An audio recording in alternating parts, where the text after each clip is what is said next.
I'm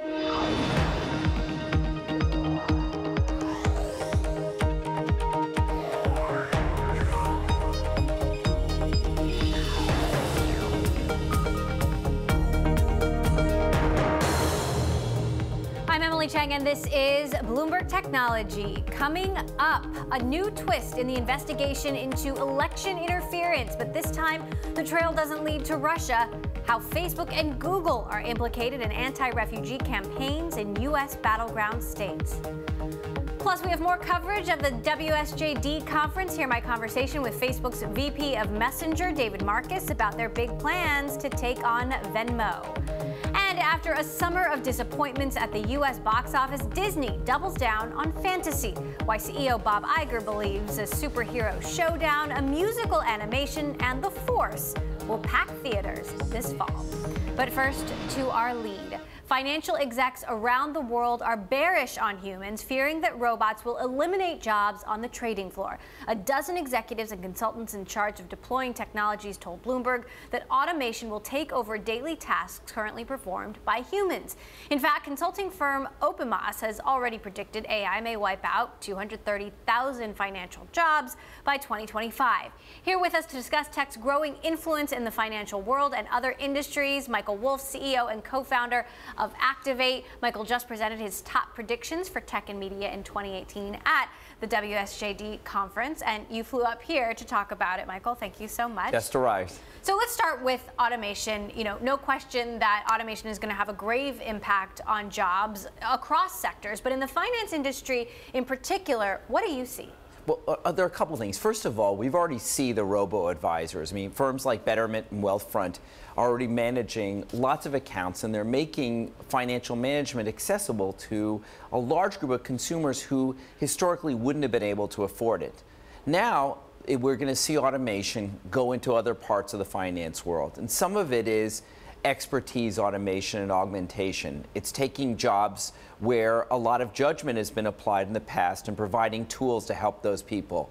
And it is natural that a lot of these jobs that whether it's bond trading or sales, those are jobs that, yes, there's a lot of routine tasks that involve with them, and artificial intelligence over time should be able to replace parts of those jobs. So what about other sectors, whether it's retail, whether it's manufacturing? Where will we see the biggest impact of automation? I think we're going to see it in those jobs that require a great deal of expertise, but that expertise can be managed in other ways. So a great example of this is in the legal profession, where lawyers are performing tasks. They have to go through documents. They have to find certain things.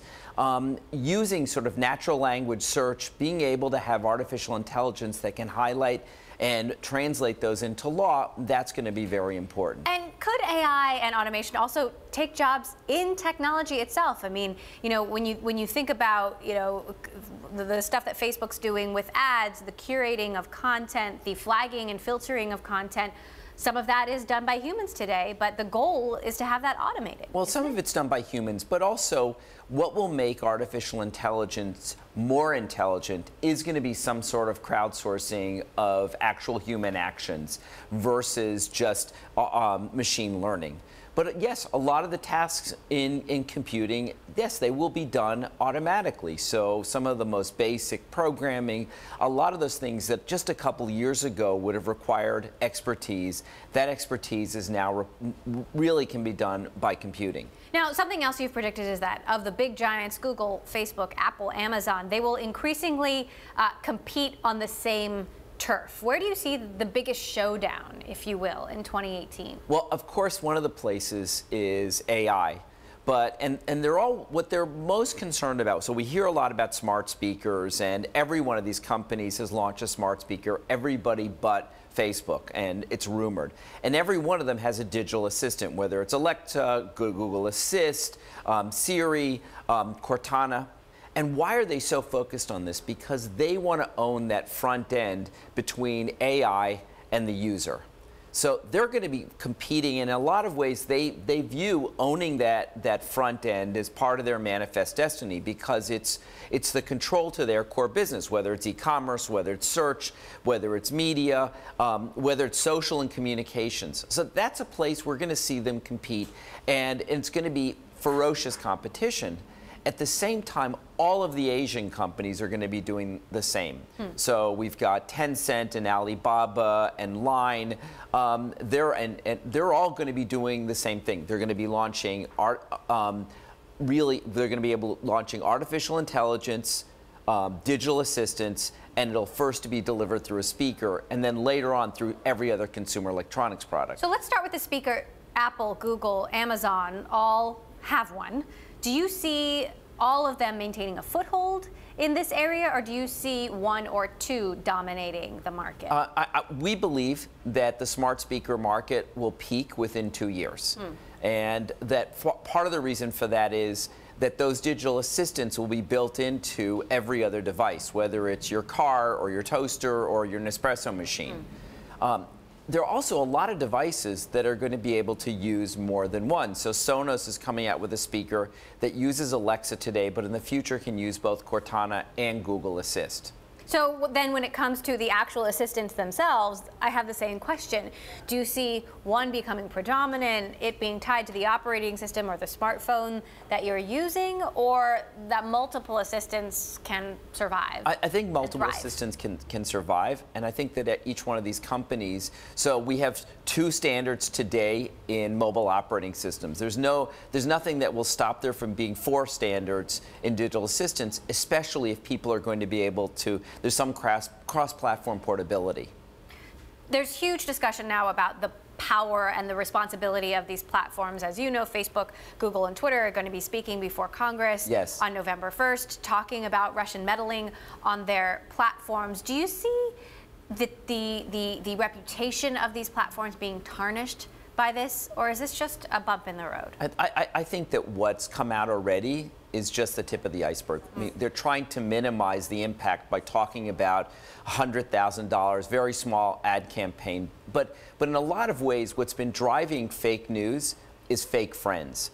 And so far, and those are the piece of this which have not come out yet. And yes, that will have a huge impact on their reputation. What do you mean by fake friends? Well, in every one of these sites, there's either bots or people who are posing, and some of this has already come out, that there have been organizations that really were ultimately fake, that they were either by Americans who didn't realize they were working for Russians, or they were fake accounts that were managed by other people. Do you think it's a large or a significant portion of accounts? Do you think it's a significant problem? I think it's a massive problem. And I think that it's a massive problem because in Twitter, I mean, if you look at people's accounts, there's lots of bots. When you look on Facebook, anybody goes through, you've got a lot of friends. How many of them are people? You ultimately will find people you really don't know.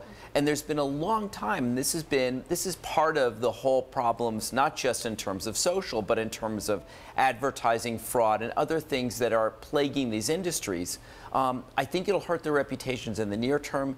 Longer term, I think they'll clean it up. All right, Michael Wolff, Activate co-founder and CEO. Always great to have you here. Great to be here. On the show. Thanks for sharing your predictions with us. Meantime, eBay is out with earnings. Its shares falling in late U.S. trading as the company missed forecasts for adjusted earnings in the holiday fourth quarter. eBay sees 57 to 59 cents per share, while the estimate was for 60 cents. The company did match earnings estimates for the third quarter, however. Coming up, another development related to online political ads used in last year's election, as we were just discussing how Facebook and Google were actively involved in a campaign that included anti-Islam messages. That is next. And Bloomberg Technology is live streaming on Twitter. Check us out at Bloomberg Tech TV, weekdays 5 p.m. in New York, 2 p.m. in San Francisco. This is Bloomberg.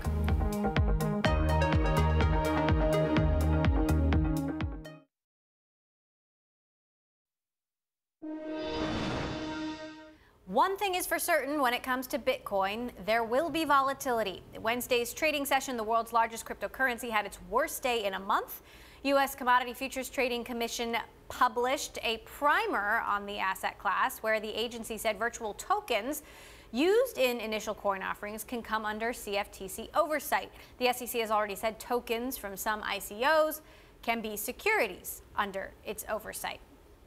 Now to a story we've been monitoring, the Russian meddling in the 2016 U.S. presidential election through advertisements on social media. Google and Facebook are being scrutinized for helping anti-refugee campaigns in swing states during the final weeks of last year's election. But this time around, the ads did not come from Russia, but were part of an American-led campaign aided by direct collaboration with employees of Facebook and Google. The result was people in states like North Carolina and Nevada saw Islamophobic ads in their feeds.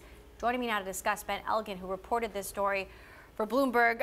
Fascinating story that you published today, Ben. Who is this group? What was their connection to Facebook and Google? So the group is called Secure America Now, and they're a nonprofit conservative political group. And so they chime in on conservative causes. We don't know who their donors are, obviously, as one of these nonprofits. But their messages were a mix of anti-Islam ads as well as anti-Hillary ads that really pumped up towards the end of the election campaign. What's sort of surprising is that Google and Facebook, we know that they have self-service ad platforms. Companies can come in, candidates can come in, order up ads. But what hasn't been really known is the degree to which Google and Facebook roll up their sleeves and actually help orchestrate these campaigns, help them better target their ad dollars and get their messages out there more efficiently. And so they did this with this group Secure America Now as they were putting out these anti-Islamic ads. So to what degree did they roll up their sleeves? How did they help this campaign? Right. So it ranges from everything from troubleshooting, how to better use the system, but also like how to use the targeting mechanisms, right? I mean, so like for instance, on Facebook, they were trying to target some of these anti-Islamic refugee ads towards swing state voters. Very specifically, they wanted to go after Hispanic voters in and around the Las Vegas area, right? And so they were very, they needed help in terms of how to best utilize the system. And look, Facebook and Google do this all the time for major advertisers. If you're Procter & Gamble, you're going to spend tens of millions of dollars on ads. They will dive in and help you do this to best of their ability, right? And so they were doing the same thing here with some of these political groups. So what are Facebook and Google saying about this? Well, they are not talking to us on the record. They do not want to. They did not want to engage with us on the subject. A Google spokesperson did tell me, however, that they eventually blocked some of these ads that they were running. But that's sort of the extent of it. Google says, look, if ads run against our policies, we will cut them off. But it's not clear how long, for instance, these ads ran on Google before they were discontinued. How does this differ from Russian interference in the U.S. election, legally speaking? Well, this is perfectly legal. And I think the surprise that people have had with this is just that these companies would actively engage with the group this far on the fringes of the political spectrum. But I think it raises questions. I mean, people are already sort of fascinated with how the Russian meddling changed the election or potentially impacted the election via social media. Here's one other area where this occurs, where some of these nonprofits can just funnel a ton of money into ads, and people don't really know, like, why is this anti-Islamic ad showing up in my Facebook feed, right? And you don't know who necessarily it's coming from. So again, it's a transparency issue. And I think Facebook and Google are going to be sort of pressed to better disclose who's funding these ads in the future. All right, fascinating piece from Ben Elgin, one of our great investigative reporters. Thank you so much for sharing that with us. Coming up, he co-founded PayPal, and now he's got his sights on ending predatory lending. My exclusive interview with Max Levchin is next. This is Bloomberg.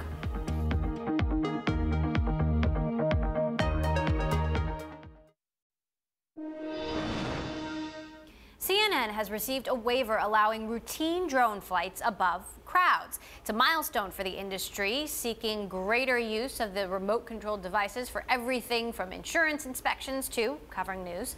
This approval is the first time the government agency has granted a waiver for unlimited flights over people. Previous exemptions allowed flights of drones over people in closed-set operations only when tethered, with a max height of 21 feet. Well, this week, top business and tech leaders are gathering at the Wall Street Journal D-Live conference in Laguna Beach, California. Earlier, I spoke with Affirm founder and CEO Max Levchin. Before entering the FinTech lending arena, he helped co-found PayPal, of course.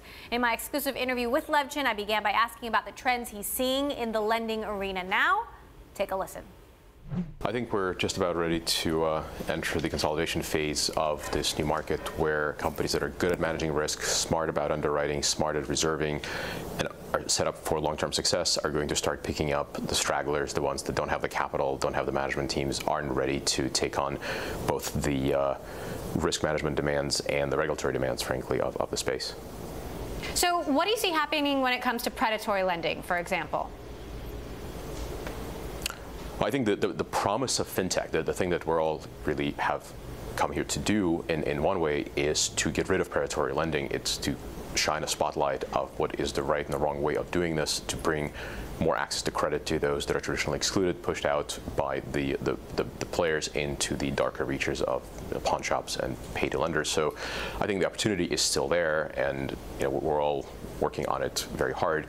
But I would say the dent that's been made by the industry so far is fairly small. We think we're doing our part and then some, but there's a lot of people who have no access to credit whatsoever. So talk to us about the newest developments at Affirm and how you guys are trying to combat some of these trends. So Affirm has been scaling very steadily over the last 5-6 years that we've been around, and we're really focused on this idea of honest finance, being able to deliver a loan product to the consumer that is uniquely tailored to the purchase they're trying to make, with very, very transparent pricing, something that we can commit to, that will not change, that there will be no hidden fees or interest rate changes or any of the sort of plagues that hurt consumers, and really give the industry a bad name, deservedly in many ways. So we've just been working on that for a prolonged period of time, very focused, and have picked up a lot of very happy customers. Our NPS has been hovering well north of 80, which, for comparison, majority of traditional banks have a negative NPS score. So it's a pretty accomplishment I'm proud of. One of the big things that we've been able to show at this point empirically with real data is that we open our credit access. We approve more than 30% more people than a traditional financial institution. So we are actively bringing credit access to audiences that are traditionally excluded. And I think that's really the best way of doing it. Create responsible vehicles, lend money to those that can't afford to borrow it, but provide guidance and guardrails, frankly, to not overextend people, not push them into a cycle of debt. The Equifax hack has been in the spotlight. Hundreds of millions of people having their private information stolen. You were just asked on stage, should Equifax even exist? You said credit bureaus should exist, but how do we avoid risks like this? I think it's the inevitable reality that many traditional players have just not yet come to full terms with. Security is no longer optional. It used to be the joke in the security industry that cryptography and computing security is a kind of insurance policy you only want to buy the day after your house burns down. And if Equifax does anything for anyone with this latest sort of crazy incident, is to sound a loud enough alarm that teaches everyone else in the industry, do yourself and your customers a favor, encrypt your data, have real security practices. And we should spend a lot of our time pointing out just how easy it is to fix that problem. We did not have to have that. I'm curious what your thoughts are on Bitcoin. Jamie Dimon says Bitcoin is a fraud. How are you thinking about Bitcoin and cryptocurrencies? What is their future? So I think it's a developing story in a sense that, from a skeptical perspective, it is a little bit of a hammer looking for nails. Every time somebody pitches me a really cool new cryptocurrency-based company, the first test I apply, I say, well, can this be done without Bitcoin, without Ethereum? And 9 out of 10 times the answer is, yeah, it's really kind of unnecessary to bring cryptocurrency into it.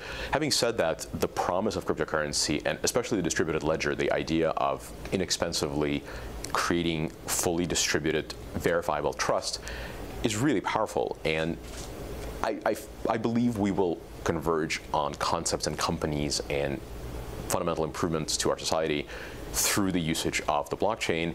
I'm just not sure exactly what they are yet. I recently interviewed Bill Maris, former CEO of Google Ventures, and he suggested that the sun is setting on Silicon Valley. There is a huge influx of capital, foreign capital, billions and billions of dollars coming in from SoftBank. That is changing the landscape dramatically. He said, for investors, what changes are you seeing in the investing landscape and valuations? Would you echo this idea that the sun is setting and may set on, the way that funds have been doing business up to this point? So I think that's right. I think, no one can ignore it's not even an elephant in the room, it's an asteroid in the room, the Vision Fund, where once they're involved, the evaluations become very different if they're involved. And I think that's sort of a backdrop, but a probably more important trend is the fact that it feels like we are in the later stages of this notion of don't go public, raise very late stage money, the idea of companies being told by their investors in no uncertain terms that, hey, it's time to prepare yourself for being publicly traded seems to be an emerging theme, which I don't necessarily find overly unwelcome. I think things are changing, and in general, I think it's probably for the better in a sense that we're swinging back towards a little bit more accountability, a little bit more transparency, which is something that I'm certainly happy about. My exclusive interview there with Affirm CEO and PayPal co-founder Max Levchin. All right, coming up, we go back to the conference and bring you a conversation with Facebook Vice President of Messaging Products, David Marcus, how the social media giant is planning to become the default messaging app next. And if you like Bloomberg News, check us out on the radio. Listen on the Bloomberg Radio app, Bloomberg.com, in the U.S. on SiriusXM. This is Bloomberg.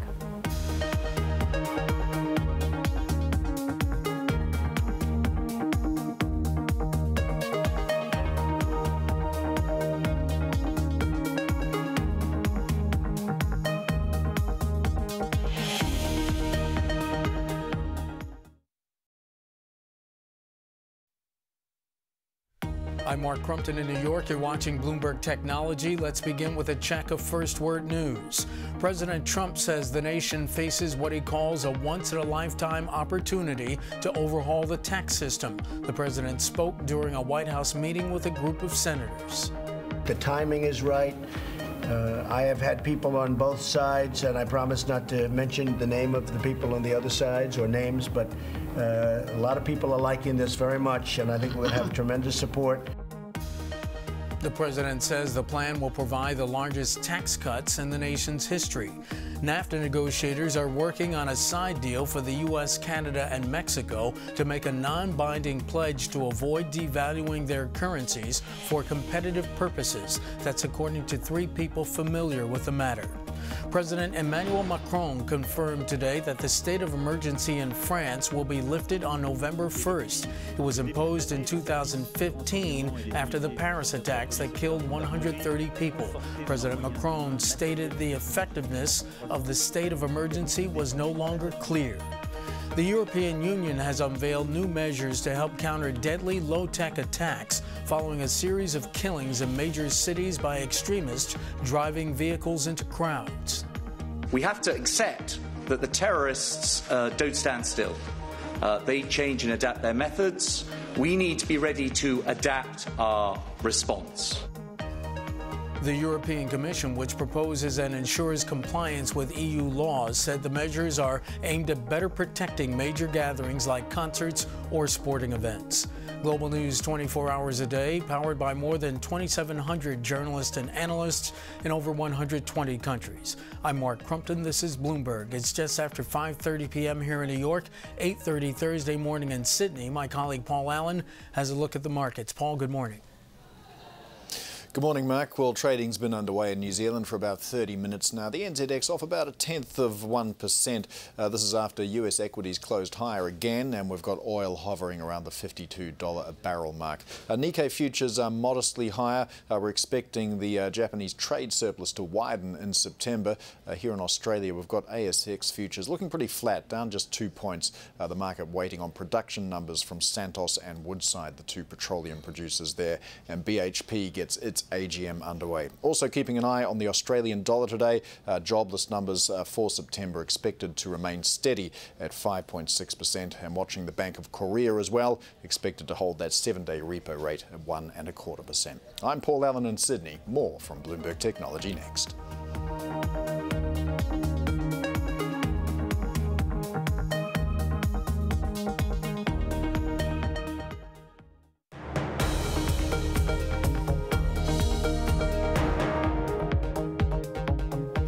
Street Journal D conference kicked off this week in Laguna Beach, California. A major tech leader in attendance, Facebook's Vice President of Messaging Platforms, David Marcus. Recruited personally by Facebook CEO Mark Zuckerberg, Marcus is credited with bringing person-to-person payments to the tech giant's Messenger products. Earlier, I caught up with Marcus from the conference and started by asking just how much revenue the company is driving into advertising. We don't break out revenues for specific products, but what I can say is that it's still very, very early in the development of Messenger as a business for Facebook, but the early signs are promising. So basically, if you're a business and you build an experience inside of Messenger, and it's the right type of experience, and you redirect people from either a Facebook app, a Facebook ad, an Instagram ad, or now a Messenger ad into a conversation inside of Messenger, then you will increase ROI of your business objective. And so that's actually a very good sign that we'll be able to enable more and more businesses to create conversations with their customers and generate new revenues and basically grow their businesses. So I have tons of examples for you, but like a good one to share is, for instance, T-Mobile is now selling data plans and devices on Messenger, and they're seeing a 7x conversion increase as compared with traditional web experiences, because they kind of recreate the experience that you have in a store inside of Messenger with this conversational ability mixed with UI elements inside of Messenger conversation. Now, competition, David, in the B2C chat space, though, is heating up. You've got Apple iMessage, Skype, even WhatsApp, which is in your own Facebook family, trying to own this relationship. How do you see Messenger standing out amidst the competition? Well, you know, it's a very different, geographical split between different types of messaging apps. What we see is that WhatsApp is really strong in certain markets like Latin America, India, etc., and we're very strong in North America and Western and Central Europe and Philippines, Thailand, etc. But like, I think the one differentiation that Messenger has is really groups today. And when you create a group on Messenger, you're never seeing phone numbers. It's always identity, so you know exactly who you're talking to at any given point in time. You can send media really quickly. When you add a device, whether it's an Android or iPhone device, it works flawlessly regardless. And then you have all of these great chat extensions, whether it's creating a playlist with friends, with Apple Music or Spotify, or playing games or making plans. You can do all of these things much better on Messenger, and it's a key differentiator for us. So we're going to continue investing in groups and continue investing in real time. So you can, as you know, you can upgrade from texting to live video in groups, and it's a really delightful experience with augmented reality effects and all of these things. So we really feel that we have a key advantage here, and we're going to continue investing in it. You've added new features like locations, polling, third-party experiences, Spotify. You mentioned the ability to, buy movie tickets on Fandango, share recipes from the Food Network. How are these new features actually driving user growth? What trends are you seeing? Well, those types of experiences are actually driving engagement, because once you've had those types of experiences, then you tend to stick with Messenger and create more and more conversations on Messenger. And what we see is that when people actually get what they want, when we can infer intent from a conversation and actually leverage M to suggest the right thing at the right time, what we see is people are having a better experience, and they're sticking around on Messenger and creating more groups and one-on-one conversations. With M, you're referencing AI technology. Some would say that Facebook seems to be a little behind when it comes to the AI game. Amazon, Alexa, Google Home, these are products that are already in people's homes. Do you think that Facebook and Facebook Messenger have some catching up to do here? Well, I think we're having a very different approach here, because the current experience that you have with M that basically suggests things based on what you want to do in conversations is really popping up at the right time. And so as a result, we tend to not disappoint when you have an intent that you want to complete, because we only surface suggestions when we feel pretty confident that this is what you want to do. And so the model that we've been working on right now is the one that we've been talking about with suggestions and conversations, and we're continuing to invest in bringing a more full-fledged assistant to market. We've been working on it for a while, but we really want to ship something that's very valuable and that won't let people down. It's really important. So this is one where we don't want to rush to market. We want to get it right, and once we'll get it right, we'll ship it to the now 1.3 billion people on Messenger and counting. Facebook, along with Google and Twitter, are going to be speaking before the House Intelligence Committee on November 1st about Russian meddling on the platform. David, what responsibility does Facebook bear here? What mistakes do you think were made? Well, one thing that I want to say when those things come up is, lately we've been talking a lot about the responsibility of the platform. And clearly we have a great deal of responsibility given our reach. But I just want to highlight something, because we talk about all of the downsides of the platform, but we never talk about the upside of the platform. And this is something that I feel really passionate about. The number of people that connect with other people around the world that have an orphan disease like they have, and that can connect with them in ways that they can't even connect with friends and family. The fact that we've turned on safety check about 600 times since we launched it and have like 1 billion notifications going to people to reassure them that everything is okay. The fact that we've raised $17 million for Harvey on the platform are things that we don't talk about. So there's so much goodness that comes from the platform. And of course, when we operate at this scale, there are things that should have never happened that happen on the platform, but we have a clear crystal plan about how we're going to go about it. And we're hiring thousands of people to ensure that what happened on the platform doesn't happen again. And of course, we're collaborating with special counsel in Congress during these investigations, and we'll see what comes. But we're taking this very seriously, and we have a clear plan that both Mark and Cheryl outlined recently, and we're just going to go after it very aggressively. Like you said, David, these platforms can be used for good, but they can just as easily be used for bad. I mean, when it comes to advertising, we're seeing blind spots in how Facebook developed its ad system, whether it's targeting racists or fake Russian accounts buying ads. These are things that Facebook has apologized for. But as you build out Messenger and build out advertising capabilities in Messenger, are you looking for ways that your platform can be abused, and are you taking steps to prevent it? Well, we definitely can be better at this, and all of these things that are currently being raised are things that have made us realize that, as we roll new things out, we need to continue being, more thoughtful and try to overthink how the platform can be used in ways that it wasn't designed for. So, going forward, that's definitely what we're going to do. And, we tend to learn really quickly and fix things very quickly, and we've done it in the past, and I have no doubt we'll do it again this time. That was Facebook Vice President of Messaging Platforms, David Marcus. Well, Blue Apron, struggling since its IPO back in June, has cut 6% of its workforce. That adds up to at least 300 of Blue Apron's more than 5,300 employees. That reduction includes workers in its corporate offices and fulfillment centers. The cost of the cuts is estimated at $3.5 million, stemming mostly from severance payments in the fourth quarter. Blue Apron shares have dropped 47% since its public trading debut. Coming up, Pinterest is introducing a new way for small and medium-sized businesses to reach the masses. We'll catch up with its president, Tim Kendall, next. This is Bloomberg.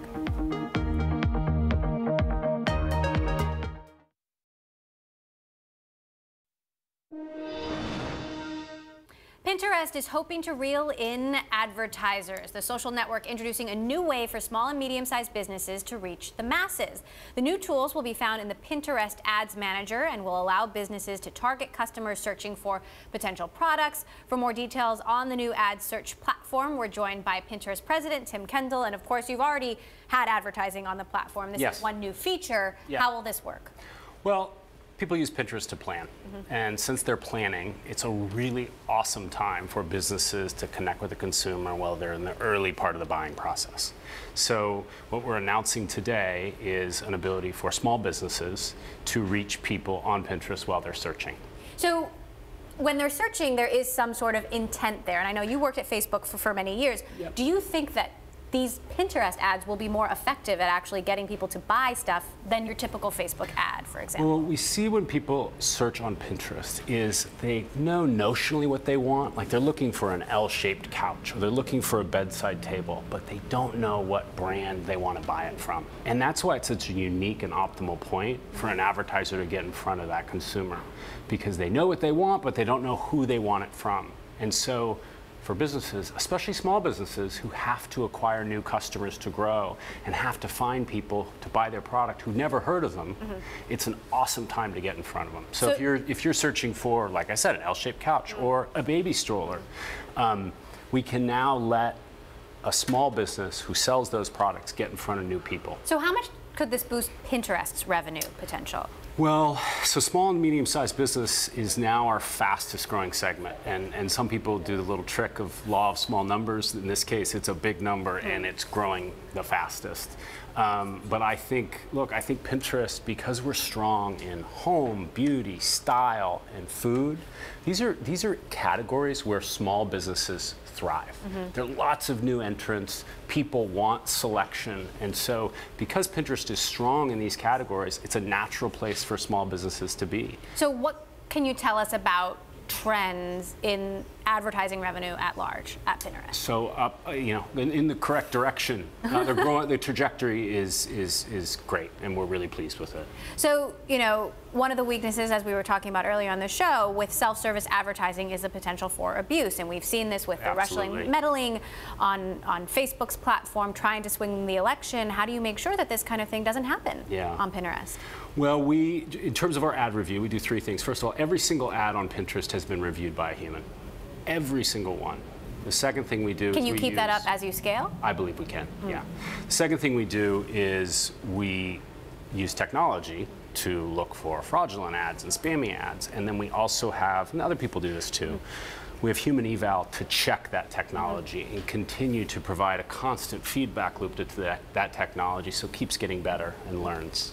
So, there was a report in the Washington Post that Russian content did end up on Pinterest. Your head of policy responded to this, said you're looking into it, said it appears that it came from Facebook. But what more can you tell us about what happened there and what measures you're taking?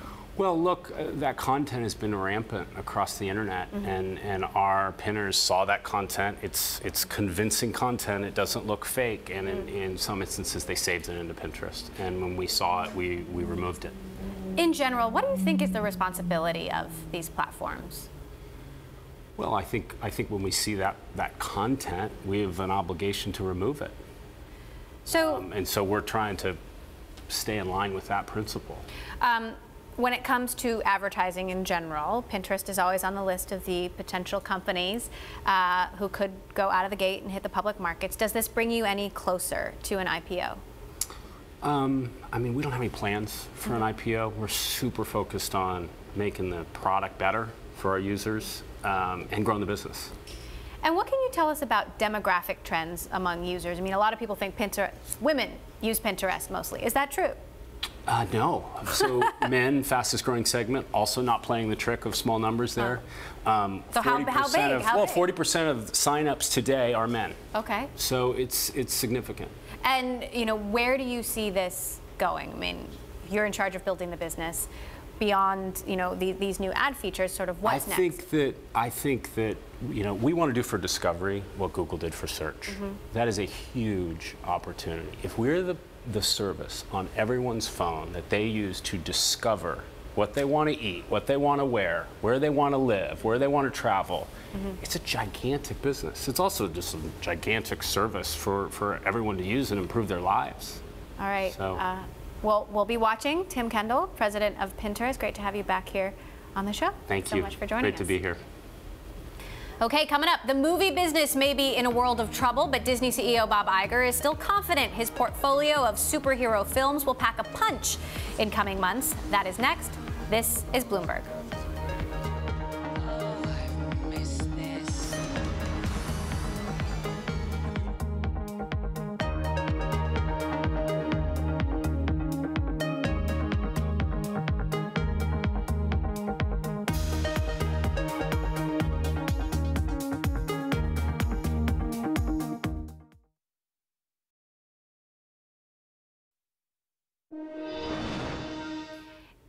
major TV networks have signed up for Nielsen's new tracking service that will provide audience data on video-on-demand services like Netflix. It gives studios, producers, and agents better tools to aid them in negotiations with the streaming company, which plans to spend as much as $8 billion next year on content. Netflix says the data is flawed because it doesn't include international viewers, which makes up more than half of its customer base. Well, after the worst summer for Hollywood in a decade, Disney CEO Bob Iger has high hopes for his company's fall releases. That includes the new Thor film, which comes out this weekend. Why is Iger so confident of a box office turnaround?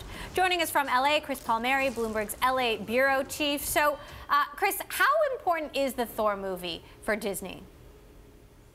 It's important, and not just to Disney, the whole industry. We've been writing, as you said, for the past few months about Hollywood's big disappointments, and the industry's down about 5% this year. But it looks like things could turn around a bit in the last quarter, in large part due to Disney. The new Thor looks pretty good. They have a new Pixar movie coming out, and of course Star Wars in December, and that could get a lot more people into theaters. So what are box office projections here? Thor looks like it's going to open about 105 million and do at least 270 million. Its domestic run. That'll make it, one of the top 10 movies of the year. The other two movies will both be over 200 million. Star Wars is, Rogue One did over $1 billion, and so everyone expects the latest Star Wars sequel to do more than that. If these sequels and revivals haven't been doing well, why do they keep making them? Because when they do well, they make a lot of money. That's the reason. And so I asked Bob Iger about this, how do you keep these things fresh? And he said it's just, a lot of work in new stories, new places for the heroes to go, new characters.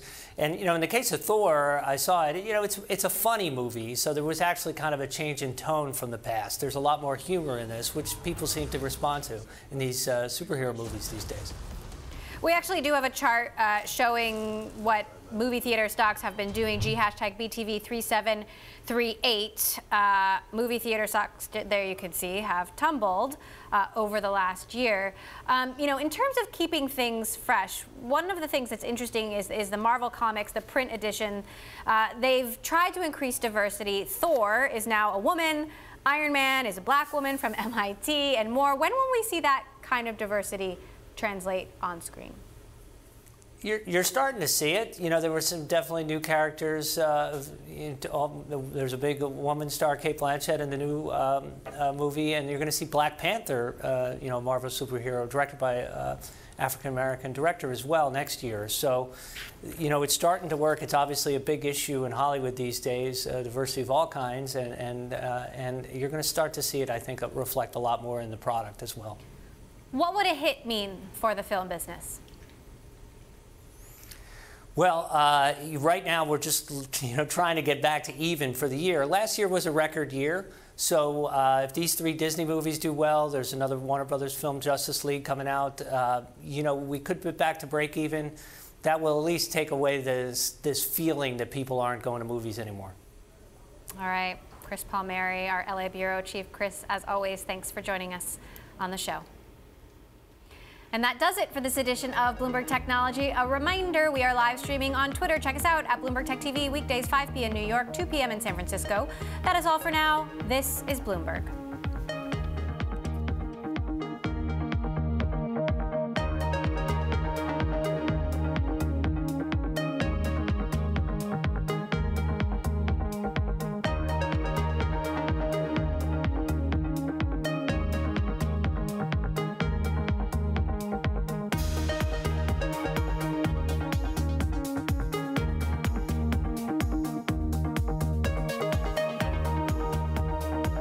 45% of the S&P 500 members, MACDs, are signaling sell.